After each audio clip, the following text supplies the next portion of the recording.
Hello friends. இப்போ இந்த வீடியோவில் என்ன பார்க்க போகிறோம் அப்படின்னு பார்த்தீங்கன்னா 3/11/2020 உடைய Hindu news paper news analysis பார்க்க போகிறோம். இதில் ஏதாவது உங்களுக்கு டவுட் இருந்ததுன்னா கீழே டிஸ்கிரிப்ஷனில் எங்கள் டெலகிராம் குரூப் லிங்க் இருக்குது, அதில் ஜாயின் பண்ணிக்கோங்க. அண்ட் சில பேருக்கு அந்த டெலகிராம் குரூப் லிங்க் ஒர்க் ஆகிறதில்ல. ஸோ என்னோடய ஃபோன் நம்பர் கீழே கொடுத்துருக்குறேன். ஸோ அதுக்கு டெலகிராமில் மெசேஜ் அனுப்புங்க, உங்களுக்கு குரூப்பில் ஆட் பண்ணுறேன். அண்ட் இதை தவிர பிஐபி வந்து என்னென்ன படிக்கணும் அப்படின்னு சொல்லிட்டு உங்களுக்கு பிடிஎஃப் அப்லோட் பண்ணுவோம். ஸோ அதையும் யூஸ் பண்ணிக்கோங்க. இப்போ அன்அகாடமியில் பார்த்தீங்க அப்படின்னா நான் எஜுகேட்டராக இருக்கேன். ஸோ அதில் பார்த்தீங்க அப்படின்னா உங்களுக்கு கரண்ட் அஃபேர்ஸ் ப்ளஸ் பிஐபியில் எல்லா நோட்ஸும் வந்து என்னென்னா அதுக்கு கொடுப்போம். ஓகேங்களா? ஸோ அங்கே வந்து நீங்கள் யூஸ் பண்ணிக்கலாம். அது ஃப்ரீ கிளாஸஸ் தான். ஸோ ஒரு நாள் விட்டு ஒரு நாள் நடக்கும். So try to attend that. ஓகேங்களா? ஸோ அதில் உங்களுக்கு நிறையா எக்ஸ்ட்ரா பாயிண்ட்ஸ்லாம் நிறையா கிடைக்கும். ஓகேங்களா? ஸோ இப்போ பார்த்தீங்க அப்படின்னா அன்அகாடமியில் பார்த்தீங்க அப்படின்னா உங்களுக்கு டிஎன்பிஎஸ்சிக்கு ரிலேட்டடாக பார்த்தீங்க அப்படின்னா உங்களுக்கு குரூப் 1 எக்ஸாம் அண்ட் டிஎன்யூஎஸ்ஆர்பி எக்ஸாமுக்கான இப்போது எக்ஸாம் வரப்போகுது. ஸோ அதுக்கான கிராஸ் கோர்சஸ் போய்கிட்டு இருக்குது. ஸோ அட்டன் பண்ணுங்கள். இதை தவிர என்ன அப்படின்னு பார்த்தீங்கன்னா உங்களுக்கு நிறையா டெஸ்ட் சீரிஸும் அதில் போட்டிருக்காங்க. ஸோ இதில் நீங்கள் ப்ளஸ்ஸு சப்ஸ்கிரைப் பண்ணும்போது உங்களுக்கு என்ன ஆகும் அப்படின்னு பார்த்தீங்கன்னா உங்களுக்கு நீங்கள் இதில் இருக்க எல்லா விதமான ஃபீச்சர்ஸையும் வந்து ஆக்சஸ் பண்ணிக்க முடியும். ஸோ என்னோடய வீடியோ மட்டும் இல்லை, நிறைய எந்தெந்த எஜுகேட்டர்லாம் இருக்காங்களோ, ஓகேங்களா, டிஎன்பிஎஸ்சி ரிலேட்டட் எந்த எஜுகேட்டர்லாம் இருக்காங்களோ, ஸோ அவங்களுடைய எல்லார் வீடியோவையும் உங்களால் பார்க்க முடியும். அண்ட் எல்லா டெஸ்ட்டையும் உங்களால் வந்து என்னென்னா அட்டன் பண்ண முடியும். ஸோ இதுக்கு நீங்கள் சப்ஸ்கிரிப்ஷன் பண்ண வேண்டியது பார்த்தீங்க அப்படின்னா இப்போ 4 வகையாக சப்ஸ்கிரிப்ஷன் இருக்குது. உங்களுக்கு 1 month, 3 month, 6 month and year wise இருக்குது. இதில் பார்த்தீங்க அப்படின்னா இயரில் நீங்கள் 7,000 ருபீஸ் நார்மலாக பே பண்ணலாம். ஸோ இப்போ என்னோடய ரெஃபரல் கோட் ஒன்று இருக்குது, குரு 10ன்னு. ஸோ அதை யூஸ் பண்ணும்போது உங்களுக்கு 10% வந்து இது கிடைக்கும். ஓகேங்களா? இந்த இதில் பார்த்தீங்க அப்படி டிஸ்கவுண்ட் கிடைக்கும். ஸோ இந்த இதில் கிட்டத்தட்ட பார்த்தீங்க அப்படின்னா 6,300 அப்படின்றது 1 இயருக்கு.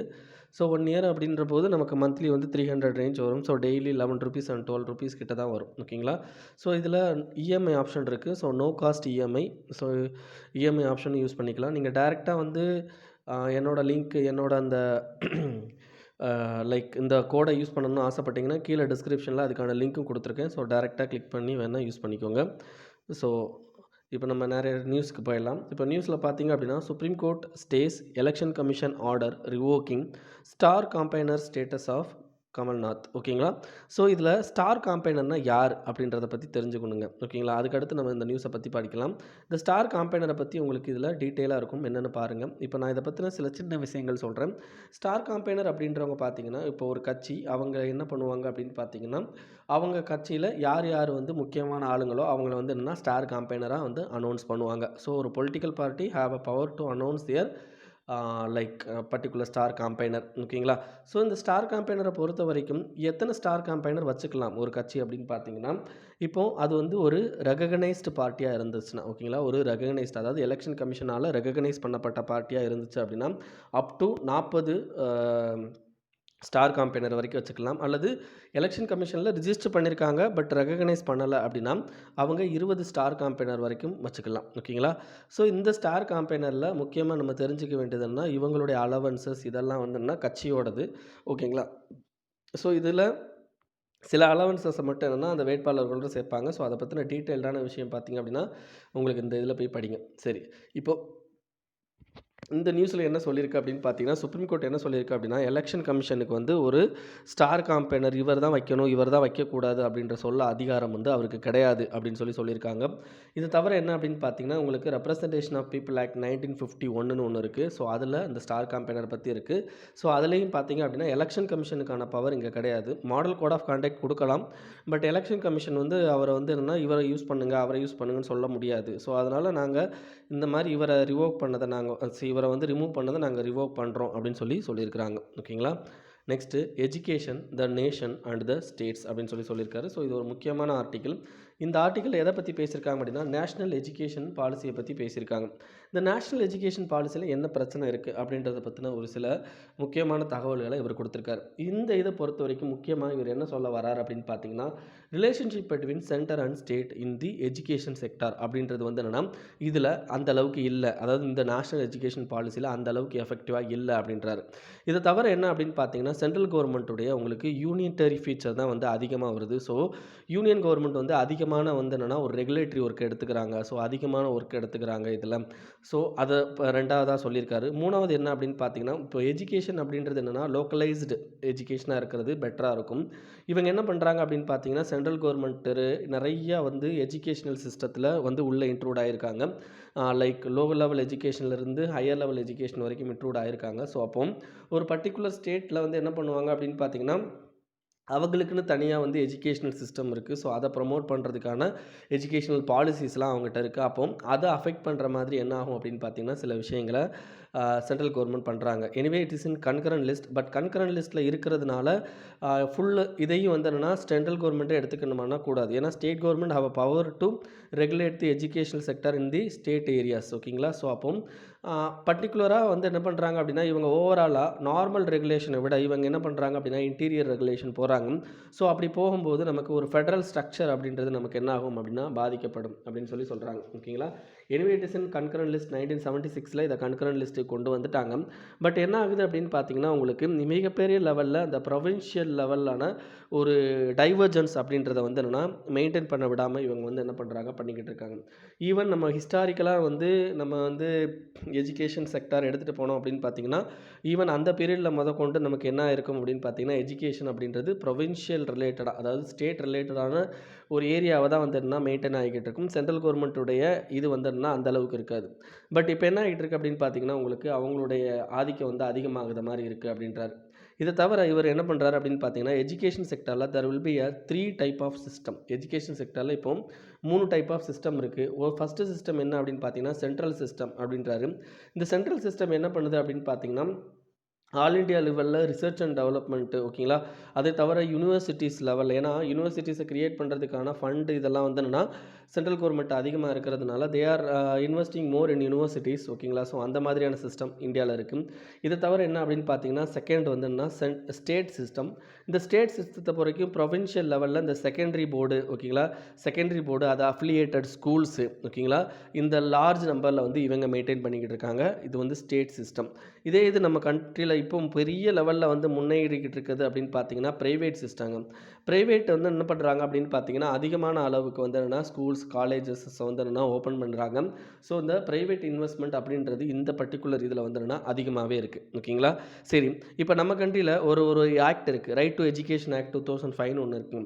இந்த ரைட் டு எஜுகேஷன் ஆக்டில் நமக்கு எஜுகேஷன் செக்டர் எந்த அளவுக்கு வந்து ஈவன் வந்து மைனாரிட்டி கம்யூனிட்டிக்கும் நிறையா போகணும் அப்படின்றதுக்காண்டி அந்த ரைட் டு எஜுகேஷன் ஆக்டை கொண்டு வந்திருக்காங்க. ஸோ த்ரூ தட் ஆக்ட் நம்மளால் சென்ட்ரல் அண்ட் ஸ்டேட் கவர்மெண்ட்டுடைய அந்த பர்டிகுலர் இன்ஸ்டியூஷன்ஸுக்கு வந்து என்னென்னா ஒரு ரெகுலேஷன்ஸை கொண்டு வர முடிஞ்சுது, ஒரு கனெக்ஷன்ஸை கொண்டு வர ஏற்படுத்த முடிஞ்சுச்சு. பட் ப்ரைவேட் செக்டாரோட கனெக்ஷனை ஏற்படுத்துறதுக்கு அந்த அளவுக்கு முடியலை.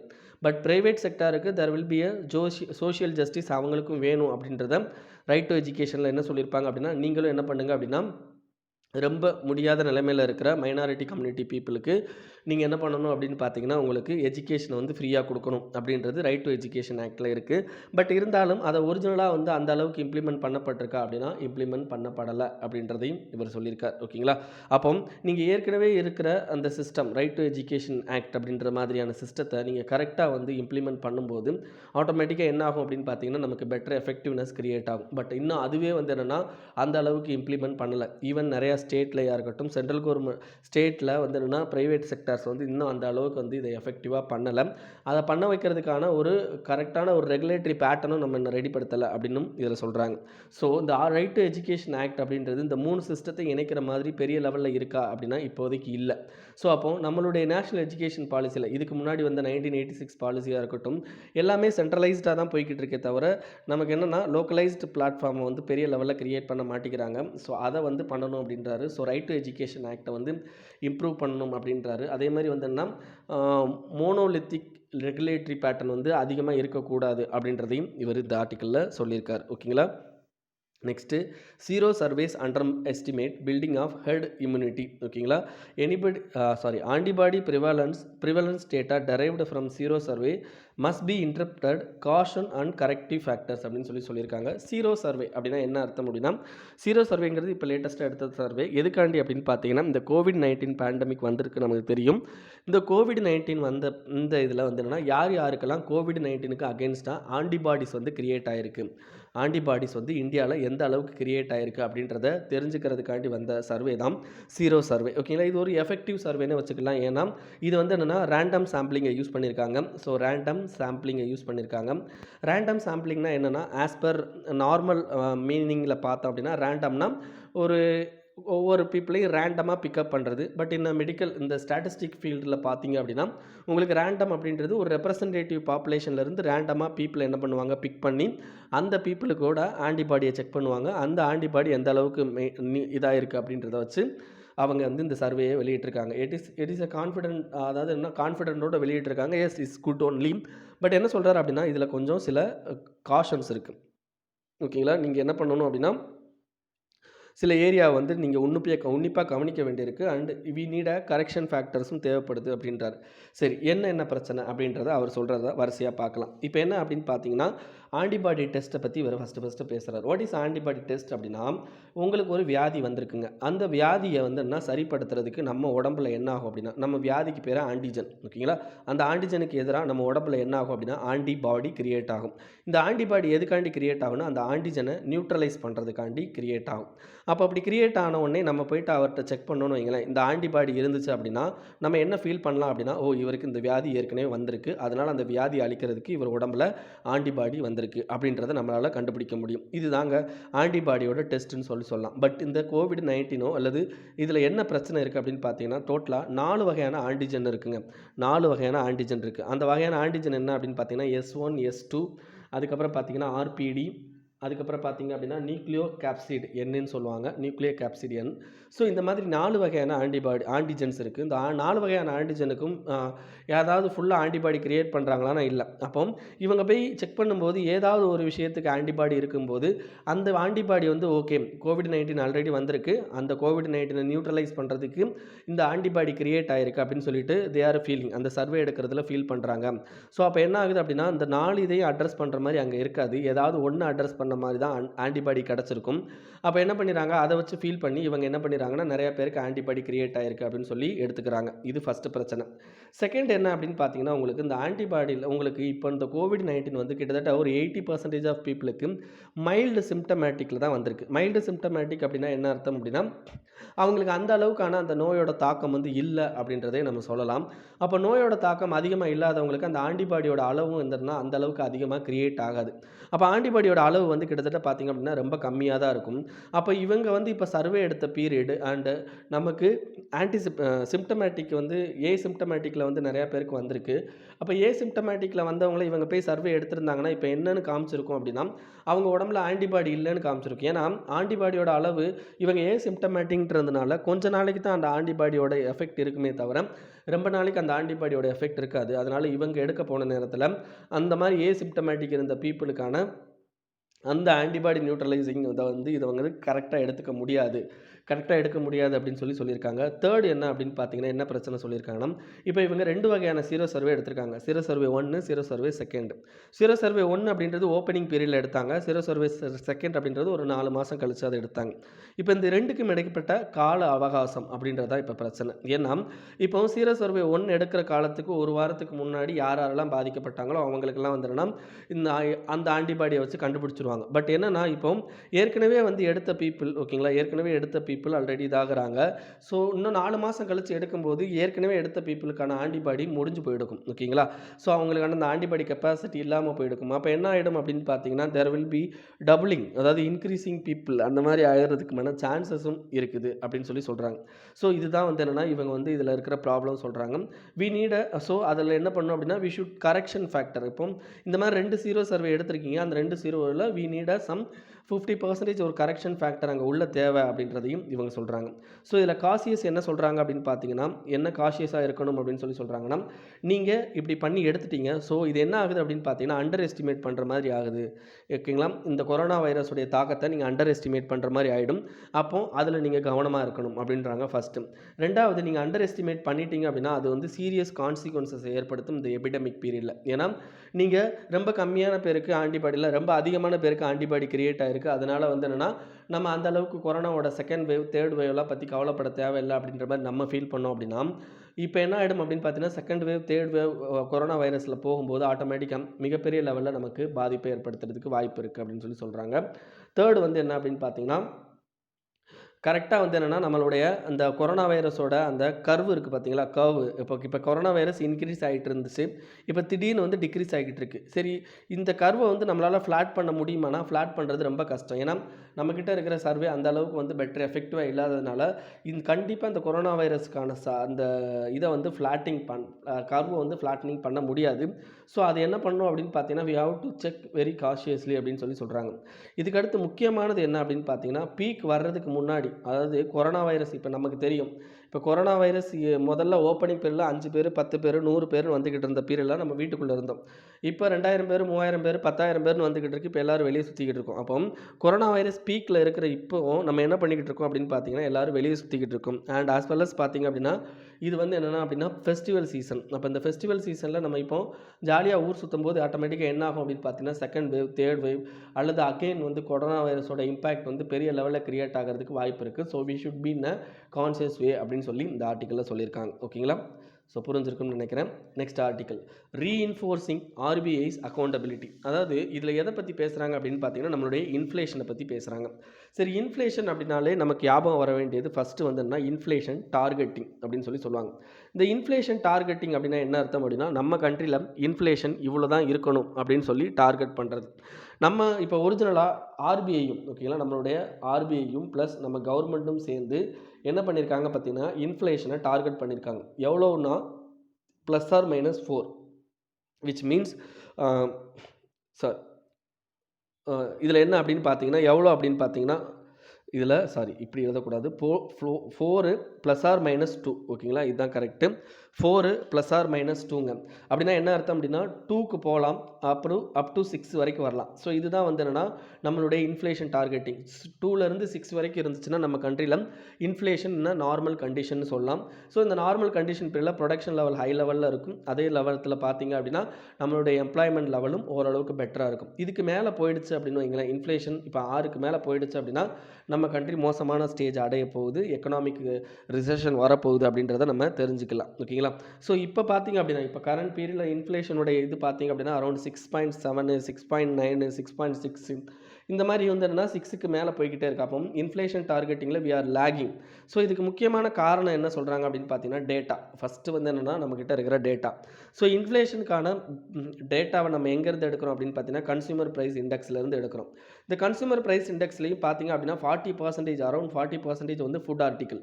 ஸோ அப்போ என்ன ஆகுது அப்படின்னு பார்த்தீங்கன்னா, ஃபுட் ஆர்டிக்கலை நம்ம எஃபெக்டிவாக வந்து நம்ம கையாளலை அப்படின்னா நமக்கு ஆட்டோமேட்டிக்காக என்ன ஆகும் அப்படின்னா இன்ஃப்ளேஷனுடைய லெவல் வந்து இன்க்ரீஸ் ஆகிறதுக்கு வாய்ப்பு இருக்குது. அப்போ we should have a better data related to food article அப்படின்றது நமக்கு தேவை. பட் அதில் வந்து என்ன நம்ம நிறையா மிஸ்மேட்ச்கள் இருக்குது. ஓகேங்களா?